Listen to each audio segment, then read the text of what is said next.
This is Average Sports. By your average guys. Eric. And Ty.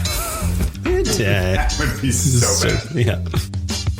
This is Average Sports. Your average sports. Average Sports. Thanks for tuning in to another episode of You're listening to Average Sports with your average guys. Average Sports, average guys, Eric and Ty. Amazingly, it is season 4, Eric. Welcome to season 4. Woo!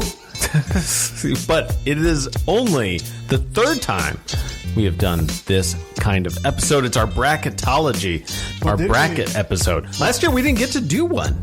Are you sure? I thought we did one last year. The season never even came to an end. How could we have done one? We talked about doing one. We were getting ready to do one. I believe we even teased one. Like, next episode, we're doing it. Yeah, and we never did. You are 100% correct. I know I am, because I am better in every way in this than you. That is so not true. No, pretty average. You definitely didn't win it last year. Okay, no one won it last year because we didn't play one. I don't know.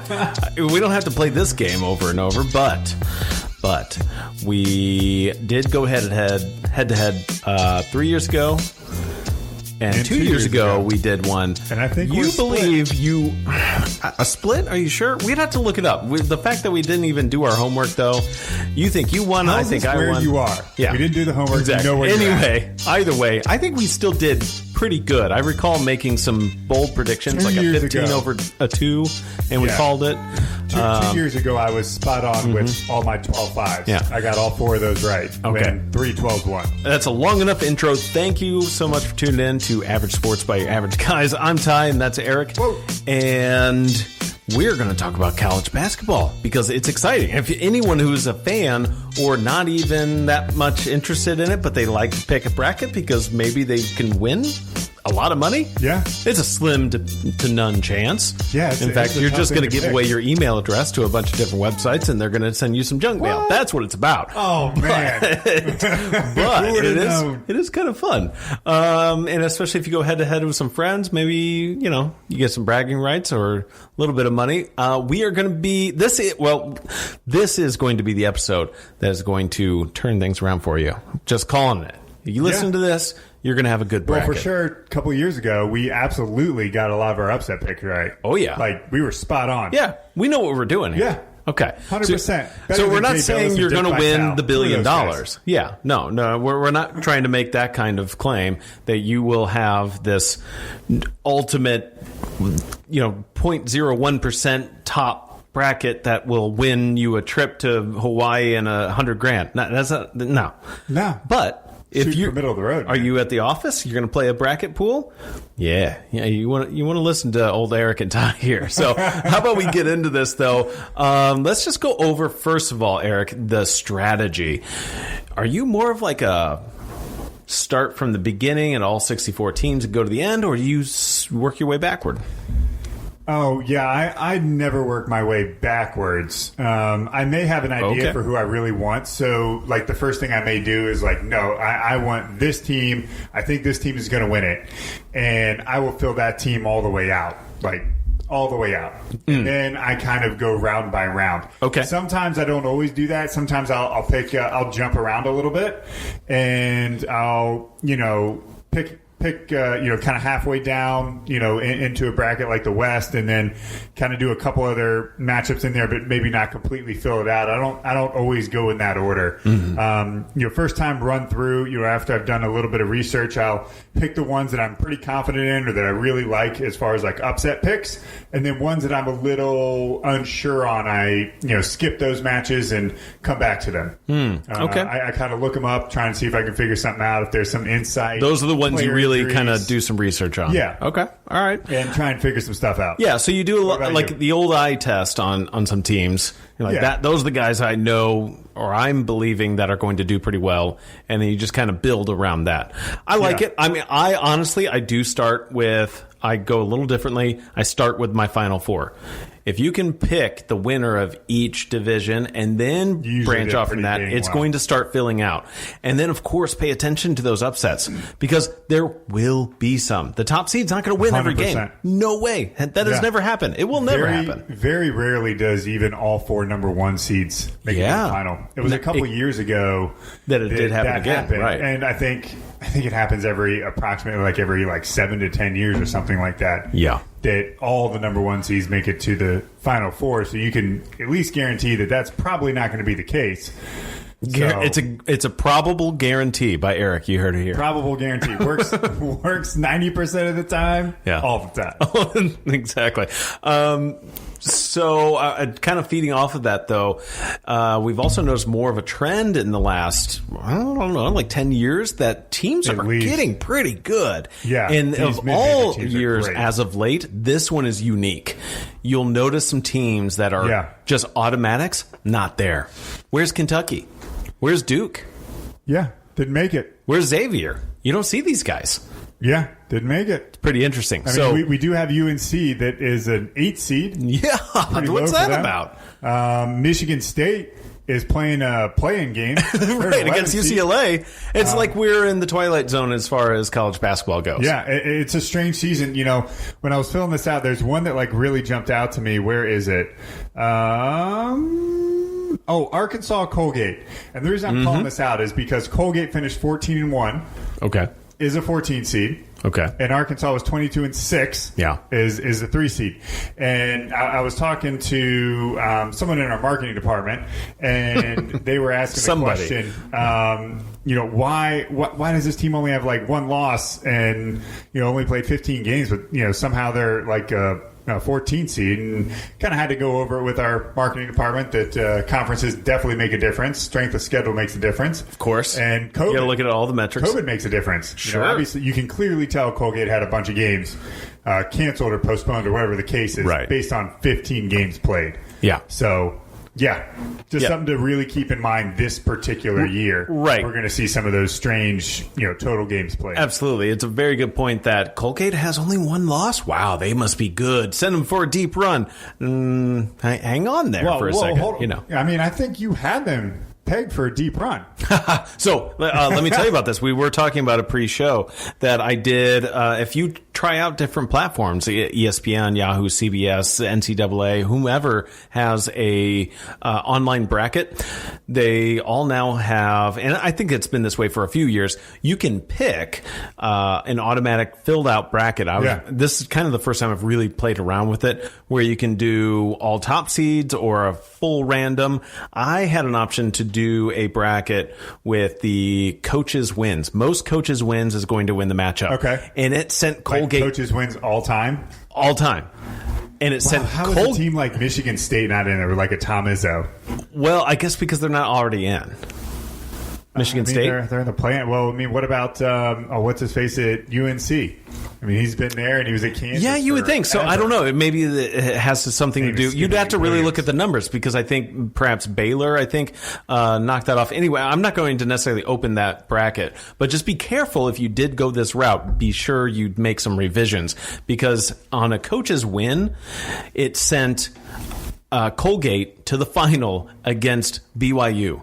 On no planet, even in a reality as strange as our last 12 months has been, BYU and Colgate this year are not going to meet in the finals. I don't know, man. That's had not a happening. Strange year. It's been like strange. 3 feet of snow in Texas like 2 weeks ago. Yeah, still though. I don't see that happening. I would not count on that. Be very careful if you do an automatic fill. Yeah. In the pure randoms, I just, if you're really out to win, make sure you at least invest a little bit of work and put some logic into it as well, because at least some matchups are really going to be heavily favored. The 1 and 16 matchups, for example. Yeah. Don't slip on that. That's only happened once. The funniest thing, I remember talking about this on our episode. Yeah. It's like, you guarantee you do it. And that was the year it happened. Right. Yeah, I think that was the first year we did this. And of course, Virginia gets knocked out. Yeah. That's right. It was Virginia. And then they came out the next year. But you called it the next year. Right. And said that UVA was going to be the winner. You're like, no, they're 100%. Like, they're still pissed off from last year. Why wouldn't you? That would be a program. And they did it. Yeah. That's right. Bennett got them, straightened up, and they did a great great job a couple years ago. I'm calling it here, though, looking at our 1-16 matchups. Let's go over that because you'll also get then the 1 seeds out of this. Gonzaga, amazing year. They're not getting upset against this Appalachian State or Norfolk, which is happening right now. We have it in front of us. It's 51-52 at the 3-minute mark as we're recording this. So it's actually a pretty good ball game. But despite that's a game just to say you did it, you got in the tournament. That's not happening. Number 1 Baylor against 16 Hartford. I don't see Hartford doing it.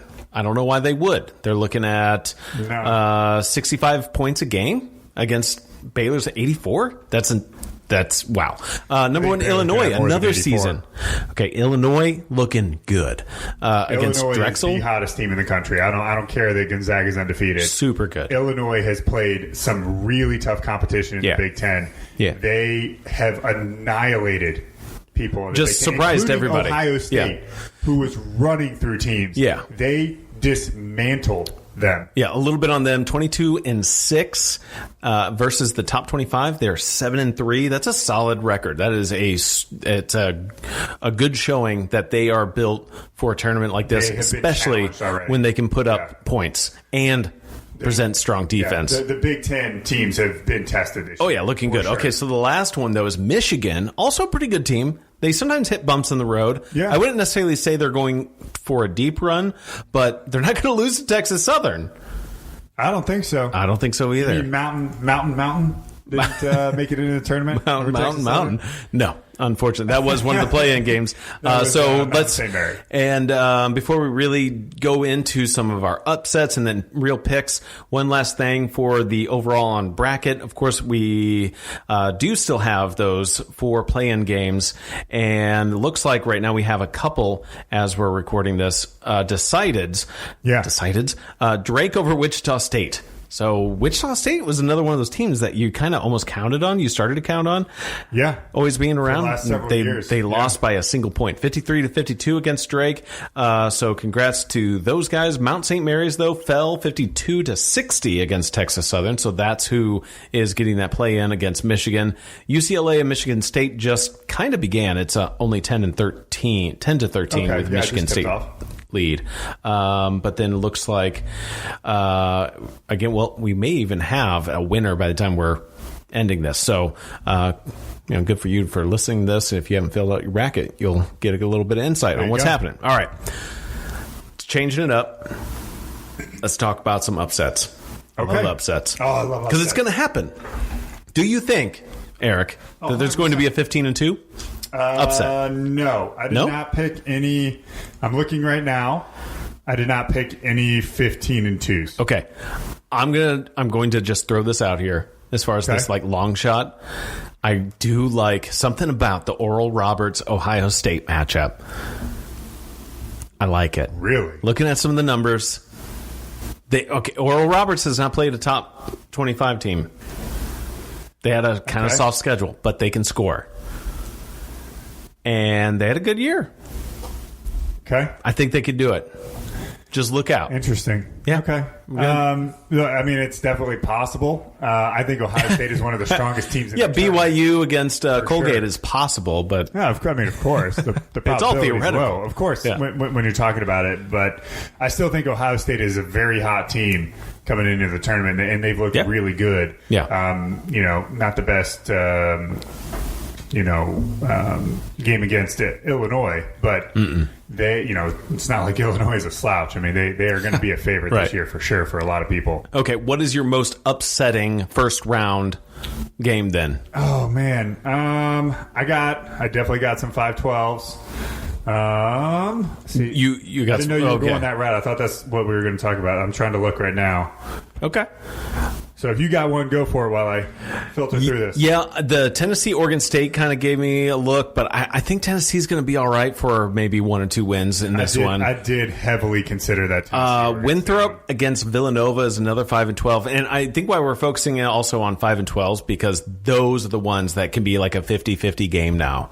It's amazing kind of sweet spot in the tournament where you're a 12 seed, so you're devalued. You're going to come in and you're hungry. Whereas a 5 seed, like, yeah, you're got a little like swagger to your style, and then all of a sudden you show up and you're like, oh, we just got embarrassed. It just seems to happen all too often. So one of the upsets that I really heavily considered that was a big one, now I didn't end up going with this one, but it would be Abilene Christian over Texas. And the big reason is Texas is very cold coming down the stretch.